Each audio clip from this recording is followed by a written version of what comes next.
ہمارے پاس موسٹلی جو پیرنٹس آتے ہیں ان لوگوں کی شکایت یہ ہوتی ہے کہ ہمارا بچہ دوسروں کی نسبت ویک ہے. وہ جسمانی طور پر تو بڑا ہو چکا ہے پر ذہنی طور پر ابھی بھی بچوں کی طرح ریئیکٹ کرتا ہے.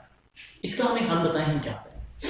اب یہاں پہ میں آپ لوگوں سے ایک اپنی بات شیئر کرنا چاہوں گا کہ اگر میں گھر میں ایک پودا لے کر آیا، اب یہ میری ذمہ داری ہے کہ میں اسے ٹھیک ٹائم پہ پانی دیتا ہوں، ٹھیک ٹائم پہ اس کی مٹی کو نرم کرتا ہوں.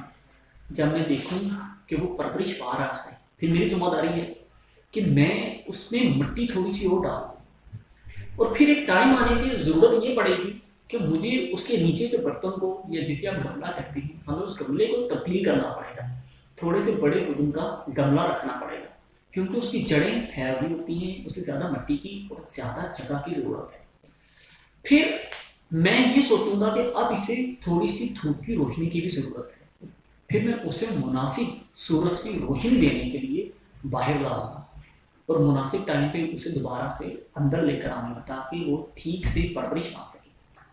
اور جب وہ بڑا ہونے لگے گا، اپنا پھل دینے لگے گا، تو اس کا سارا کریڈٹ مجھے جائے گا. اب اگر ہم اس تمام طریقہ کار کو الٹ کرتے، نہ تو میں اسے پانی دیتا ہوں، نہ ہی اس کی مٹی کو نرم کرتا ہوں، نہ ہی اس میں مزید مٹی ڈالتا ہوں، نہ ہی اسے میں دھوپ کی روشنی لگواتا ہوں، تو کیا ہوگا؟ وہ پودا سوکھ کر مرجھا جائے گا اور ختم ہو جائے گا. تو سیم جو سلسلہ ہے ہمارے بچوں کے ساتھ ایسا ہی ہے. ہمارا بچہ بڑا ہو رہا ہوتا ہے پر ہم ذہنی طور پر اسے بچہ ہی لے رہے ہیں.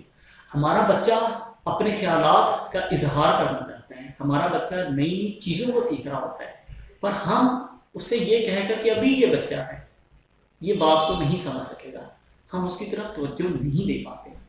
ہم ہمیشہ اسے بچہ ہی کنسیڈر کرتے ہیں. تو ہوتا کیا ہے، وہ جسمانی طور پر تو بڑا ہو جائے گا پر ذہنی طور پر کمزور رہے گا، ویک رہے گا.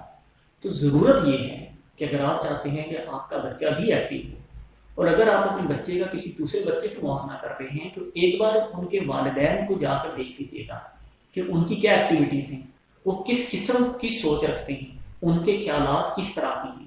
تو آپ کو اندازہ ہو جائے گا کہ غلطی کہاں پہ ہے، زیادہ توجہ کی ضرورت کہاں پہ ہے، آپ کو ہے یا آپ کے بچے کو ہے.